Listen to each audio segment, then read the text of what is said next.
إن الحمد لله نحمده ونستعينه ونستغفره ونعوذ بالله تعالى من شرور أنفسنا ومن سيئات أعمالنا. من يهدي الله فلا مضل له ومن يضلل فلا هادي له، وأشهد أن لا إله إلا الله وحده لا شريك له، وأشهد أن محمدا عبده ورسوله وخليله وصفيه أرسل الله تعالى إلينا بالهدى والنور. اللهم صل وسلم وبارك على نبينا محمد وعلى آله وصحبه أجمعين. أما بعد، أيها المسلمون، أوصيكم ونفسي أولا بتقوى الله العظيم. يقول الله تعالى في محكم تنزيله: يا أيها الذين آمنوا اتقوا الله حق تقاته ولا تموتن إلا وأنتم مسلمون. Les louanges appartiennent à Allah subhanahu wa ta'ala. Que la bénédiction d'Allah subhanahu wa ta'ala soit sur son prophète, sur sa famille, sur ses compagnons et sur tous ceux qui suivent leur voie jusqu'au jour du jugement dernier. Serviteurs d'Allah, la venue de notre prophète sallallahu alayhi wa sallam a été d'une très grande miséricorde pour toute l'humanité. Dans sa mission, Allah subhanahu wa ta'ala lui fait transmettre un message à travers un livre sacré conçu comme étant un repère, un guide et une bénédiction pour tous. Ceci nous permet à nous, autres musulmans, de tisser un lien vertical et de nouer une parfaite relation entre nous et notre Créateur. Ainsi, à travers son voyage nocturne et son ascension aux cieux, le prophète sallallahu alayhi wa sallam reçoit de la part de son Seigneur un pilier important dans la religion musulmane qui n'est autre que la prière. Celle-ci pouvant être accomplie dans toute l'étendue de la terre selon le prophète sallallahu alayhi wa sallam, mais également il existe des endroits conçus spécifiquement pour sa pratique. Parmi ces endroits, le plus sacré et le plus symbolique de la croix islamique est Al-Masjid al-Haram, connu également sous le nom de la Kaaba à la Mecque. Allah dira à cet effet: la première maison qui a été édifiée pour les gens, c'est bien celle de Bakka bénie, est une guidée pour les mondes. Surat 3, verset 96. D'ailleurs, le prophète sallallahu alayhi wa sallam lui-même était un habitué des lieux, ceci bien avant la révélation, ce qui témoigne sans doute de l'impact et de la sacralité de cet endroit. Au cours de notre sermon d'aujourd'hui, nous essaierons d'aborder le rôle et l'importance de la mosquée dans la société, sans oublier de parler des mérites d'y fréquenter. Celui qui comprendra cela est vraiment celui qui se dévorera pour ces lieux, car utilisant comme un moyen de se rapprocher de son Seigneur à travers les prières, les invocations et évocations, mais aussi les retraites spirituelles. Chers frères en Allah, l'impact qu'a la mosquée dans la religion ne date pas d'aujourd'hui. Et si l'on se réfère à l'histoire au moment de l'exil du prophète sallallahu alayhi wa sallam, il a construit une mosquée durant les 2 jours qu'il est resté à Quba avant de poursuivre son chemin. Selon cette même conception, une fois à Médine, son premier acte a été également de construire une mosquée en laissant sa monture choisir son emplacement pour ne froisser personne. Ceci nous montre davantage l'impact de la mosquée. Elle reste sacrée et fondamentale dans l'islam. Ces lieux font parmi des endroits aimés et élevés par Allah subhanahu wa ta'ala, car il nous dira dans des maisons qu'Allah a donné la permission que l'on élève et que son nom est invoqué. Surat 24, verset 36. Il a également dit dans la Surat 78, verset 18, et certes, les mosquées sont réservées à Allah subhanahu wa ta'ala, n'invoquez donc personne avec Allah subhanahu wa ta'ala. Donc notons que la meilleure des places sur terre réside dans les mosquées. D'ailleurs, en se référant à son étymologie, masjid est dérivé du mot sujud, signifiant la prosternation. En effet, sachant que la prosternation est la meilleure position de la prière, où le fidèle est plus proche de son Seigneur, la mosquée vient de même montrer qu'elle est un endroit propice de nous rapprocher d'Allah subhanahu wa ta'ala. Ainsi, il semble opportun de savoir les mérites qui découlent de la fréquentation en ces lieux de culte. Mes chers frères et sœurs en islam,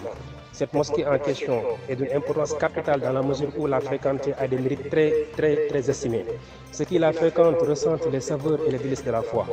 De plus, Allah subhanahu wa ta'ala nous fait l'éloge des gens qui fréquentent les mosquées, et de même ceux qui participent à sa construction. Ne peupleront les mosquées d'Allah que ceux qui croient en Allah subhanahu wa ta'ala et au jour du jugement dernier, accomplissent la salat, acquittent la zakat et ne craignent qu'Allah subhanahu wa ta'ala. Il se peut que cela soit du nombre des bien guidés. Surat 9, verset 18. Donc, vous conviendrez avec moi que craindre Allah subhanahu wa ta'ala, c'est être un habitué des mosquées. C'est également favoriser et participer à la construction de ces lieux de culte. L'autre aspect extrêmement important des mérites de fréquenter les mosquées, c'est qu'au jour du jugement dernier, l'habitué des mosquées aura des faveurs au détriment des autres. Il sera, en ce sens, de ceux qui seront à l'abri des supplices et de la forte canicule de ce jour. D'après Abu Huraira, qu'Allah l'agrée, le prophète a dit 7 personnes seront couvertes par Allah subhanahu wa ta'ala dans son ombre le jour où il n'y aura pas d'ombre, le jour où il n'y aura d'autre ombre que son ombre. Et parmi ces personnes, un homme dont le cœur est accroché aux mosquées, rapporté par Bukhari et Muslim.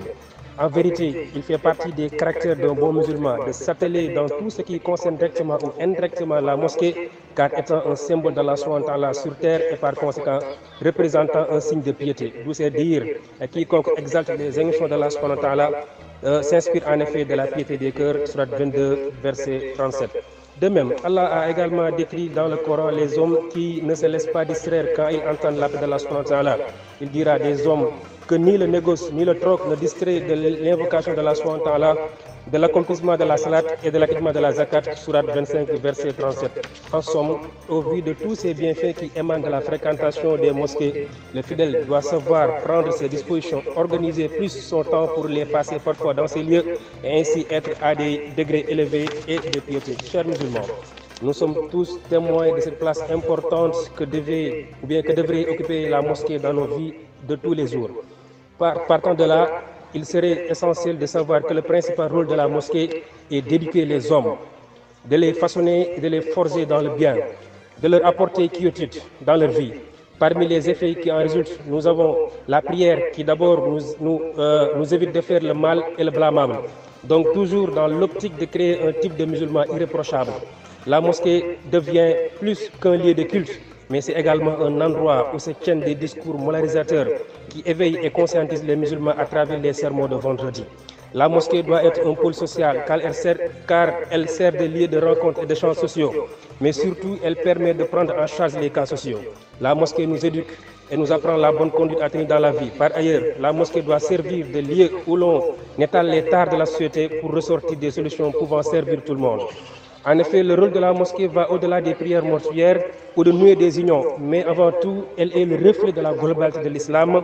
Ces lieux, au temps du prophète sallallahu alayhi wa sallam, étaient un tribunal où se traduisait la justice, un camp militaire qui servait de rassemblement au temps de bataille, une école de toutes les sciences où se formaient les savants, les compagnons, une habitation pour les démunis. La mosquée était un lieu de règlement de conflits et d'orientation pour établir l'ordre. Elle est aussi un lieu d'échange d'idées permettant de réformer la société. Cependant, on remarque que de nos jours, les véritables rôles des mosquées sont parfois mis en suspense ou même bafoués. L'autre impact de cette notion d'imam, qui est un guide qui harmonise, régularise et organise les prières, ceci témoigne de l'unité des musulmans, serviteurs d'Allah. En connaissant ces rôles de la mosquée, quel serait le regard de l'islam par rapport au mérite de construire ou participer à la construction d'une mosquée? Nous tous, nous soucions de nos habitats, voire nos chambres à l'université. Chacun voudrait être dans de meilleures conditions. Mais qu'en est-il de nos mosquées? Prenons-nous la peine de les entretenir au moins? Ou bien serons-nous au dépourvu des mérites inestimables qui existent dans de telles œuvres? Le prophète sallallahu alayhi wa sallam dira à cet effet: celui qui construit une mosquée pour Allah subhanahu wa ta'ala, Allah lui construit son équivalent au paradis, rapporté par Muslim. Mais cependant, cet acte doit être joncé par une intention sincère, en y espérant que la récompense d'Allah subhanahu wa ta'ala. Compte tenu de tout ceci, nous devons nous précipiter à joindre notre prière à l'édifice et s'engager dans son investissement sans perte, car la récompense divine est 1000 fois meilleure. Vous avez sans doute remarqué la situation délabrée de cette mosquée de l'université. Nous en profitons pour faire un appel solennel cependant concernant le projet de reconstruction de cette grande mosquée de l'université Gaston Berger de Saint-Louis. Que vous soyez étudiant, professeur, agent de Crous, commerçant, membre du rectorat et même les amicales des étudiants, nous vous appelons à venir participer à ces travaux de reconstruction de la grande mosquée. Pour ce faire, des dispositions seront mises en place pour vous aider à dépenser dans le sentier d'Allah subhanahu wa ta'ala. Sachez que vos efforts, aussi minimes soient-ils, ne seront jamais vains. Qu'Allah fasse que nos cœurs soient épris d'amour pour ces lieux sacrés. Qu'il nous facilite notre contribution et nous pardonne nos manquements. Yaghfirullahu lana. Salatu wassalamu ala nabiyyina Muhammad wa ala alihi wa sahbihi ajma'in wa sallama tasliman mazida. Mbokk jullit ñi ñu ngi sant yàlla subhanahu wa ta'ala di julli ci sanga bi alayhi salatu wassalaam di ñaan yàlla subhanahu wa ta'ala yàlla bu mu dañ sotti xéewal ci moom ak ay saxaabaam ak képp koo xam ne yaa ngi jëm a góorgóorlu di jaar seen yoon ba keroog yawmal qiyaam di taxaw. mbokk yi maa ngi dénk sama bopp di leen dénk ñu saxoo ragal suñu borom subhanahu wa taala parce que ragal yàlla subhanahu wa taala moo ñuy may texe àddina ak àllaaxira. maa ngi dénk sama bopp di leen dénk ñu cramponné wu ñu sax ci li nga xam ne mooy jàngale sang bi alayhi salaatu wasalaam sax biñ ciy sax moo tax ëllëg yawmal qiyaam ñu ànd ak moom ci biir aljanna yàlla subhanahu wa taala boole si ñooñu. xam ngeen yàlla subhanahu wa taala bu mu yónnee sang bi alayhi salaatu wasalaam daf kaa jox ab téere boo xam ne téere bu màgg la mooy alquranul karim. téere bi nga xamante ne suñu ay mbir si lay defaroo ci àddina ak àllaaxira. téere boo xamante ne yàlla subhanahu wa taala moo ñu woo ñun ñëpp daal di si téye parce que mooy lu ñuy bennale wa'tasimu bi hablillahi jami'an wala tafarraqu. hablullahi mooy alquranul karim, hablullahi mooy kalimatu la ilaha illa allah. ñun ñëpp ñu àndandoo sax téye li nga xam ne mooy téere borom subhanahu wa taala mooy ci li nga xam ne mooy ay jàngaleem mais aussi muy ci ay tereem. loolu mooy benn li nga xam ne moom mooy jullit ñi. yàlla subhanahu wa taala nag jox ko li nga xam ne mooy lu màgg gannaaw boo seedee ne yàlla kese mooy buur sang bi alayhi salaatu salaam moom yàlla subhanahu wa taala yónni ñu war koo roy yàlla daf koo jox beneen mbir bu am solo moom mooy julli. bu mu koy jox da ko woo ba si kaw asamaan mu jóge ci jàkk dem ci jàkk daal di yéeg mu nekk lu am solo. avion du xëy rek décoller, avion dafay daw ba am benn genre force mën a yéeg yàlla da ko woo subhaanallazi asra bi abdihi laylan minal masjidil haram ilal masjidil aqsa daf koo reñaane mu jóge ci masjidul haram Makka daal di dem ba masjidul aqsa daal di yéeg jëm ci borom subhaanahu wa taala ngir lan ngir jële lu fondamental mooy julli. julli boobu nag mu nekk li nga xamante ne mooy defar suñu ay mbir mooy jokkoo bi ñu jokk yàlla subhaanahu wa taala. yàlla subhaanahu wa taala jox leen sallallahu alayhi wa sallam may ko julli boobu kat fu mu fekk julli si kaw suuf fu mu ko fekk ci kaw suuf mën na ko defee si kaw suuf. sallallahu alayhi wa sallam yàlla subhaanahu wa taala moom may juróom mbir yi nga xam ne may ko benn yonent bokk na si mbir yooyu moom mooy la mooy yàlla mooma may suuf kat mu nekk li nga xam ne mën nañ fee joxe julli mais aussi mu nekk lu laab ba yow soo amul ndox mën nga cee tiim loolu mu nekk lu am solo. ci kaw suuf am na ay bërëb yoo xamante ne mu nekk ay bërëb yu màgg bërëb yu am dayoo ci yàlla subhaanahu wa taala bal sax borom bi ko tuddi ab néegam loolu moom mooy jàkk yi nga xam ne moom moo nekk ci kaw suuf.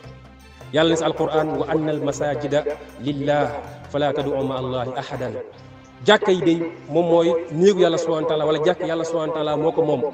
bu leen ci woo keneen ku dul yàlla subhanahu wa taala. waroo cee woo Baye Massamba waroo cee woo sa sëriñ mais yàlla kese nga fa war a woo amul keneen koo xam ne kat war faa woo. jàkk waroo faa jàng leneen lu dul téer yàlla subhanahu wa taala wala ak aussi li nga xam moom mooy jàngale sallallahu alayhi wa sallam.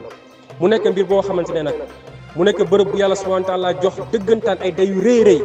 bal sax dafa nekkat xayrul biqaa'i al masajid tabax yi gën ci kaw suuf moom mooy jàkka yi. ahabul bilaadi ila allahi masajiduha tabax bi yàlla subhanahu wa taala gën a bëgg ci kaw suuf moom mooy jàkka yi parce que mooy bërëb bi nga xam ne moo lay may dal mooy bërëb bi nga xam ne boo fa duggee da ngay am quiétude da ngay am sakina mooy bërëb bi nga xam boo fa nekkee da ngay am yërmande yàlla subhanahu wa taala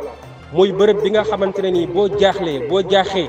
dawal dem dugg ci biir jàkk di ngay sentir benn genre dal benn quiétude benn maanaam dal sakina bi nga am sa biir xol mooy bërëb bi nga xamante ne sallallahu alayhi wa sallam bu ji fi daan jaxasoo leen yaa Bilal arihna biha Bilal wooteel rek julli jot ñu dugg si biir jàkk ba suñu xol mën a dal mu nekk bërëb boo xam ne bërëb bu màggal ci yàlla subhanahu wa taala. kon bu fekkente ne loolu mooy dayo jàkk mu nekk loo xam ne nii mënul ñàkk si dundu doomu aadama bi. yéen sallallahu alayhi wa sallam bi nga xam ne génn na Madina di dem wala boog génn na Màkk di dem Madina bu mu demee ba si yoon bi mu dem ba Quba def fa ñaari fan wala ñetti fan mais gis nga fan yi mu fa def noonu ak néew dafa tabax ak jàkk mu nekk masjidu Quba ba tey mu ngi egg sa Madina. mu doxaat ba si yoon bi kat juma dab ko mu sañ fa ab jàkk fi ñu tuddee bërëb maanaam bërëb bi ñu tuddee qurbaan mu def ab jàkk loolu tuddee masjidul jumaa ba tey aussi mu ngi egg boo xool li ñu ko boolee si biir Madina. mais bu mu duggee biir Madina mën a war a li mu njëkk a def muy bàyyi gëlëmam daal di dem ba benn place daal di sanc benn place bu mu taxee ci place bi dégg nga mu daal di laajte place bi kan ak kan ñoo ko moom ñoo ko ñaari jirim ñoo ko moom mu daal di leen laaj place bi mu daal di ko jox mu ne leen kat bàyyi leen ma jox leen li nga xam moom mooy Abubakar participé waa Ansaar participé leen salaasam daal di jënd place bi pour rek ëllëg ñu bañ a wax ne kat place bi ñoo la ko mayoon voilà ñoo la ko mayoon mais dafa génnee xaalisam jënd place bi du luñ ko du benn addiya bu ñu ko jox déedéet dafa génnee xaalis jënd place bi daal di tabax jàkk te yéen sallallahu alayhi wasallam jàkk bi ñu ko tabax ci benn fan lañ ko tabax dafa summeeku ànd ak soxaaba yi dugg ci biir maanaam dugg ci tabax bi bu baax a baax mais bu doon fii tey daanaka da ngay toog fa di joxe ay ordre rek mais sang bi dafa summeeku di téye birig téye turel di tabax comme saxaaba yëpp kooku mooy sallallahu alayhi wa sallam bu ñu tabaxee jàkka ji nga xam ne mu nekk bërëb boo xam ne saxaaba yi fa lañ doon daje ñi nga xam ne amuñu woon kër fa lañ doon dëkk mu nekk bërëb bu am solo lool. maintenant bu fekkente ne xam nañu jàkk mënu ñàkk si dund doomu aadama lan mooy importance di fréquenter si jàkka yi mu nekk mbir bu am solo yàlla subhanahu wa taala moo digee ne képp koo xamante ne nii yaa ngi dem si jàkk yi loolu dafa bokk ci signe bi wane kat kii ku am ragal yàlla subhanahu wa taala wala daa bokk signe boo xam ne day wane kii kat ku am ngëm yàlla subhanahu wa taala la mun innama yaamuru masajid allah man amana billahi wal yawmil axir wa aqama alsalata wa ata zaka wa lam yaxsha illa allah fa asa ulaika an yakunu min al muhtadin mu ne ñi di dundal jàkk yi dëggantaan di ko dundal nekkul seul mën a tabax bi dundal boobu am na solo torop di ko toppatoo am na solo torop mais aussi di ci tudd yàlla subhanahu wa taala di ci julli saa bu amee njàqare saa bu amee problème dem dugg si biir jàkk tàll ay loxom ñaan yàlla subhanahu wa taala mu ne kooku loolu ñi koy def mooy ñi am ngëm yàlla subhanahu wa taala seen biir xol mooy ñiy taxawal julli di joxe maanaam di joxe azaka te ragal ñu keneen ku dul yàlla subhanahu wa taala kon ñooñu yàlla moo leen seedeel li nga xam ne moom mooy ngëm yàlla subhanahu wa taala borom bi digle ci maanaam ci bërëb yooyu ngir ñu tudd fa tur yàlla subhanahu wa taala mu ne fii buyuutin adina allahu an turfaa wa yuzkara fiha ismuhu yusabbihu lahu fiha bil ghudwi wal asal mu ne bërëb yàlla subhanahu wa taala moo santaane ngir ñu yëkkati ko tabax ko mais aussi di fa wax tur yàlla subhanahu wa taala moo xam suba la moo xam ngoon la yàlla subhanahu wa taala décrit ñi nga xam ne ñoo fa nekk mooy rijaalun ay nit lañ yoo xam ne ay góor la yoo xamante ne nii laa tulhihim tijaratun wala bayun an zikrillah ñoom li nga xam ne moom mooy négoce moom mooy jënd ak njaay moom mooy yaxantu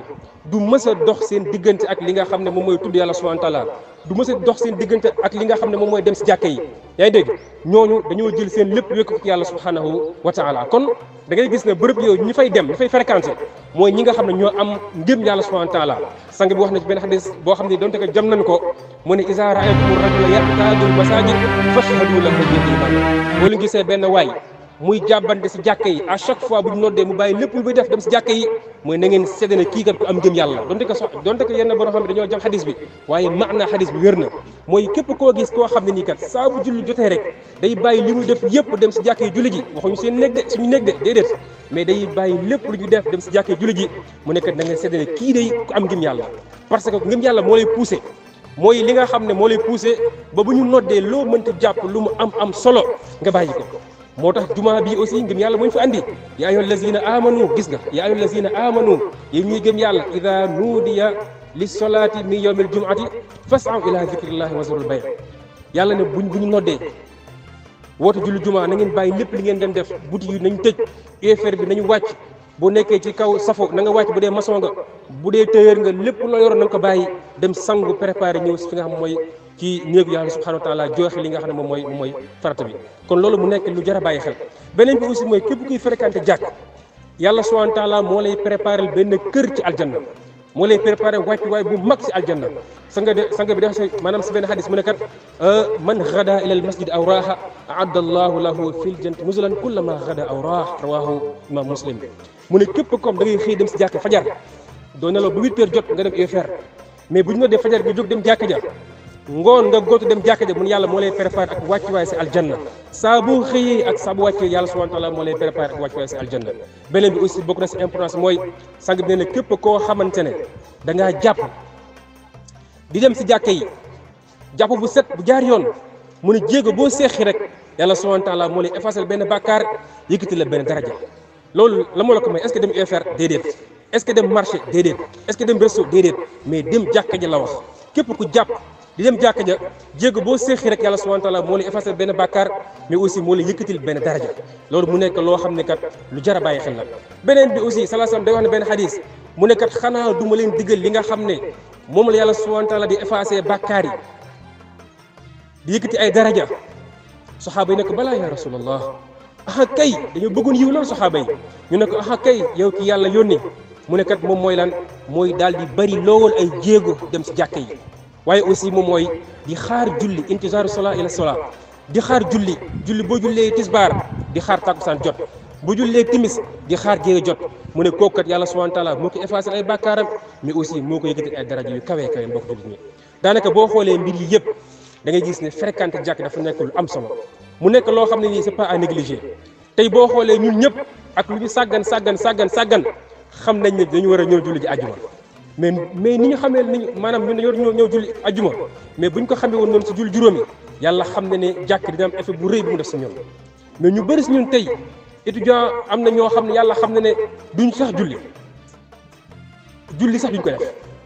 ñenn ñi seen chambre lañu jullee donte ko baax na waaye li gën te faratal si yow jullit mooy nga dem jàkk ji julli ji yéen saa sam dana wax ne su ma ragal woon xale yi ak jigéen ñi nekk si kër gi damay taxawal julli ji fajar dem taal kër ñi nga xam ne ñoo maanaam ñoom ñoo jullee seen kër ci ay saxaaba la doon wax kon julli jàkk dafa nekk loo xam ne lu jar a bàyyi xel la mbokk jullit ñi bu fekkente ne loolu moom mooy njariñu dem jàkk ja kon ñu jàngat mbokk yi lan moom mooy importance su jàkk ban rôle la jàkk war a jouer ci penc bi boo xoolee jàkk yi ñu am jamono ji da ngay gis ne tabax yi rafet na lool waaye jàkk yi dundul jàkk yi dañoo dee jàkk yi nga xamante ne nii dañuy puuk réew ci tabax bi suñu bos moo gën a rafet suñu bos moo ëpp ay soroor suñu bos moo gën a màgg yàlla subhanahu wa taala xoolewul loolu am na jàkk bu ràpp boo xamante ne nii daanaka sax amul micro bu baax waaye lu muy produire ci ay doomu aadama nekkul ne jàkk bi nga xam ne moo am ay soro yu màgg am sonorisation yu rafet yu mel noonu moo koy def jàkk rôle bu mu war a joué bi jiitu moom mooy place la boo xam fa lay jaamu yàlla subhanahu wa taala mu nekk bërëb boo xam ne fa la ñuy torox loolu yàlla subhanahu wa taala mu nekk bërëb boo xam ne kat dafa am lu bëri lu muy def si ñun bokk na si loolu moom mooy lan mooy daf ñuy yar daf ñuy jàngal jàkk dañ fa war a jàngal l'islam université bi boo xoolee jàkk ji nii ngeen di gis nii ñu bëri xam nañ leen ñoo xam ne ni fii lañ formé wu fii lañ jànge lecture arabe ba mën lire arabe alhamdulilah fii lañ jànge alquran ba sori ci alquranul karim fii lañ jàngee seen base diine yi nga xam ne nii kenn ku nekk war na koo xam kon jàkk da am rôle boo xam ne dafay jàngal doomu aadama yi di leen xamal li nga xam ne moom mooy seen diine yéen salaa salaam loolu moo nekkoon premier rôle bu doon joué si maanaam jàkkam saxaaba yi nañ toog ak moom mu leen di jàngal li nga xam ne nii moom mooy seen diine à chaque fois da ngay gis ay xadis yu bëri nit day ñëw fële fekk ko si biir jàkk ji maanaam moom muy jàngale kon itam yëpp moo nekkoon jàngale kon jàkk dafa war aussi nekk bërëb boo xam vraiment dañ fay jàngal l'islam di fa xamal doomu aadama yi li nga xam ne moom mooy seen base diine beneen bi aussi mais bokk na si rôle jàkk mooy dafa nekk benn pôle social mu nekk bërëb boo xamante ne nii boo fa duggee rek kenn du xàmmee di kii buur la kii du buur kii daa am xaalis kii amul xaalis kii daa tedd kii teddul ñëpp ay yem ci kanam yàlla subhanahu wa taala boo xoolee mu nekk bërëb boo xam ne benn njiit la am bu julli taxawee moom mooy imam day wane organisation l'islam amul anarchie l'islam lépp organisé wu imam bi mooy ne allahu akbar yow nga ne allahu akbar ñi ma woo wax allahu akbar te fekk imam waxul allahu akbar boo ko defee salaa sallam ne ci benn xadis maa ngi yaakaar yàlla subhanahu wa taala defal la ab bopp mbaam bu fekkee da ngaa jiitu imam ci benn jëf ci biir julli bi kon ñëpp ay sisaloo seen tànk yi imam taxaw ne istawu wa tarasu wa atadilu na ñëpp dende ñëpp sisaloo mbagg tànk ngir lan nit ñi bennoo seen xol suudewu mais aussi ñu xam ne kat fii kenn gënul sa morom kii gën si yàlla subhanahu wa taala mooy ki nga xam ne moo am ragal yàlla subhanahu wa taala si biir xolam kon loolu jàkk da koy wane ba tey aussi côté social mooy jàkk bërëb la boo xam ne vraiment dañu fa war a jàppale ñi nga xam ne ñoom ñoo am problème moo xam problème xaalis la moo xam aussi problème orientation ak en tout cas ak lu mën doon war a nekk bërëb boo xam ne vraiment dañu fay jàppale doomu aadama yi bu baax a baax a baax souvent nag loolu la gars yi comprendre moo tax souvent nit mën na xëy dem jàkk ji ket fa da am ordonnance dem beneen jàkk da am ordonnance dem beneen jàkk ba vraiment ñenn ñi sax da ngay gis ne yëf yi sax day nduru leneen waaye du nekk li nga xam ne mooy ordonnance bu ñu bëgg a gérer kon daa nekk bërëb boo xam ne dafa war am caisse boo xam ne mooy gérer les cas sociaux loolu dafa bokk ci rôle jàkk mais boo xoolee suñu jàkk jamono ji mooy dañuy julli après tëj bu ñu amee néew ñu jullee ko fa bu ñu amee sëy bu ñuy fas ñu fas ko même boo nekkee si biir jàkk ji sax des fois booy def say maanaam say awraad bu jullee par di toog def say baqel solihat boo deful ndànk benn waaye moo lay ñëw fëgg na la jógal dañuy feebar jàkk ji ñëpp dañu ko dund si maanaam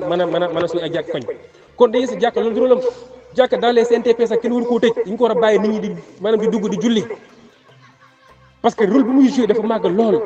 heure bu nekk war naa am ay cours ñu fay def di orienté doomu aadama yi beneen bi aussi mooy jamono salaa salaam jàkk ji moo nekkoon bërëb bi nga xam ne nii bu ñu dem guerre fa la ñuy chargé soxaaba yi wax la ay discours yoo xam ne kat mooy tax bu ñu taxee seen kanam noonu nekk ñu taxaw mu nekkoon benn camp boo xam ne fa la ñuy préparer les soldats mu nekk bërëb boo xam ne ni sallallahu alayhi wasallam bu amee ay blessé de guerre fa lañu naan tànt si biir jàkka ji ba mu ne na ngeen leen defal tànt si jàkka ji pour ma gën leen mën a jege ma leen ziyaare ji mu nekk bërëb boo xam ne kat dafa war a nekk bërëb bu ñuy orienté doomu aadama yi à travers discours vendredi yi boo ko jullee ji ñun ñëpp xam nañ ne suñu ay jàkk koñ discours yi ñu fay wax ci vendredi ñu bëri si ñun xamuñu lu ñu fiir lan la parce que arabe lañ koy wax des fois mu nekk ay discours yu yàgg yoo xamante ne nii suñu ay maam sax ñoo ko bàyyi woon mais ajjuma dafa am benn particularité nit ñi bàyyi sa nit yëpp sangu ba set ñëw si biir jàkka ji nga war a wax ak ñoom orienté leen ci fee yi am semaine bi yëpp jubbanti leen teg leen ci li nga xam ne mooy yoon bi defar seen mbiru ànd ak seen mbiru àllaaxira imam bi ñëw jël ay fëyam wax arabam yoo xam ne ni arab 2 minutes 3 minutes dem yoonam mais yow loo fa jëlee ñëpp ne tekk di la déglu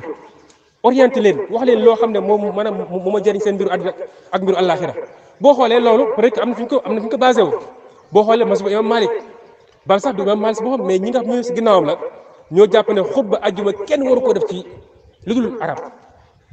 li ñuy tettaloo mooy yéen sallallahu alayhi wasallam xutba lu dul arab mais yéen sallallahu alayhi wasallam dégguloon benn lan dul arab ñu mu doon waxal arab lañu déggoon kon bu dee yow da nga ne xutba day arab rek lañ ko war a def mais kon kay neel su may jàngale xadis arab laay wax rek su may conférence arab kese laay wax même su may waxante doomu aadama aussi arab kese laay wax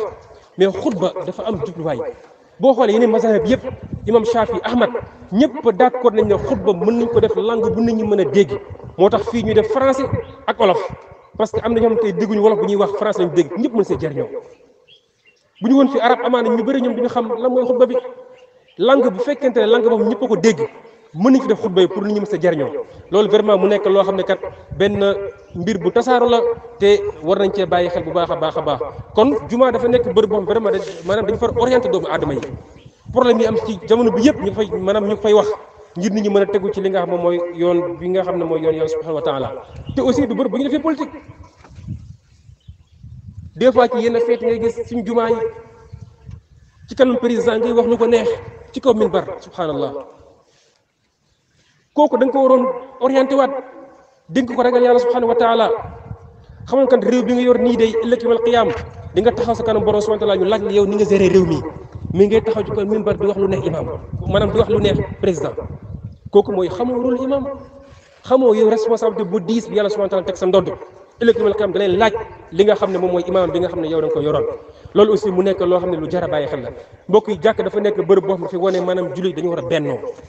suñ jàkk yu bëri boo xoolee di ñëw seen jàkk parce que jàkk ji kat imam bi fa jiite man neexuma wala imam bi tarixa bi la bokk man damay ñëw def sama jàkk fii à côté loolu par loolu lay andi l'islam wax dëgg yàlla dafa ñëw ngir ñëpp nekk benn bu dee yow imam bi neexu la mais xoolal fi ne foo jullee wala nga xool yeneen conditions yi ñoo def yow ba julli mais day gis ay jàkk maanaam jàkk concurrence day am jàkk concurrence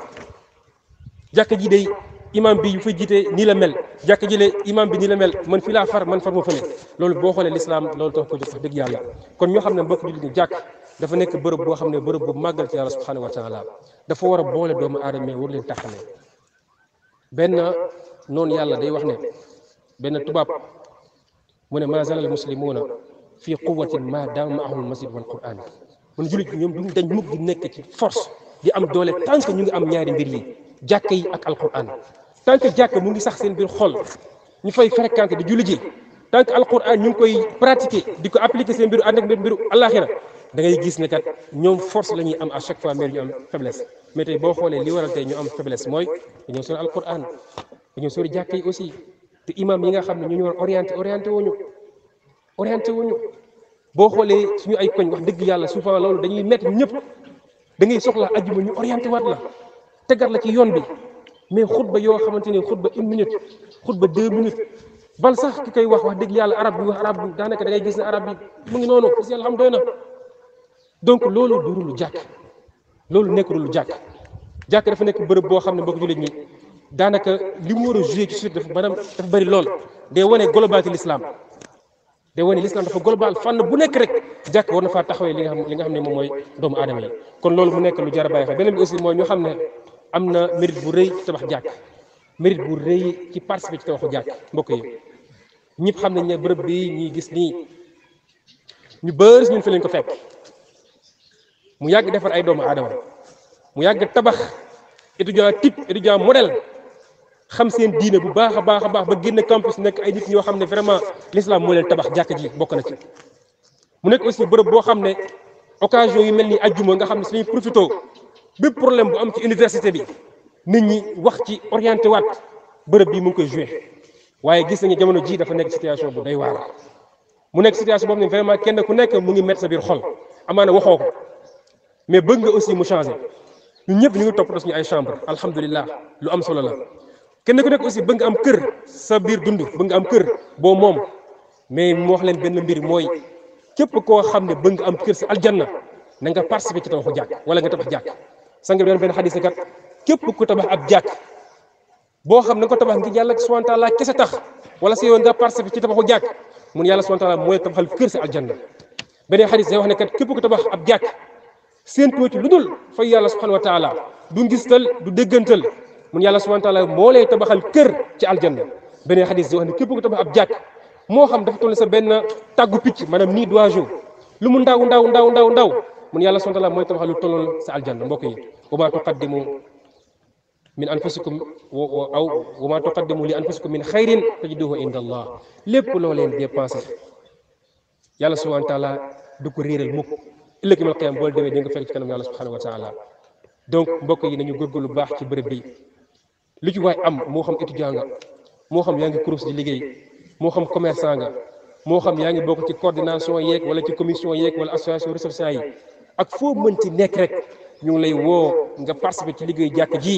ngir mu taxaw mu nekk bërëb bu normal mu nekk bërëb boo xam ne bërëb bu accueillant lay doon ba boo fa duggee booy julli nga mën a yëg sa borom subhanahu wa taala. jàkk am na muy mel souvent boo fa duggee yàlla xam da ngay bëgg sa concentré mais des fois day métti parce que situation yi dafay nekk situation yoo xam ne nii vraiment du màndefi ak sa concentration bi nga bëgg. kon mbokk yi ñu bàyyi ci xel bu baax a baax ay dispositifs nag incha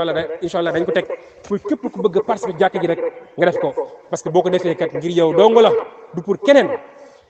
bërëb bi ñëpp ko moom bërëb bu ñëpp la donc képp ku ci participer rek xam ne pour yow la. yàlla subhanahu wa taala ëllëg yawmal qiyaama moo la koy fay ñaan yàlla subhanahu wa taala moo ngi dégg topp yàlla may jàkkam nekk lu fees bu baax a baax suñu biir xol yàlla subhanahu wa taala benn la musulman yi yàlla aussi subhanahu wa taala jégal suñu ay bàkkaar boole suñu nga moom la aljanna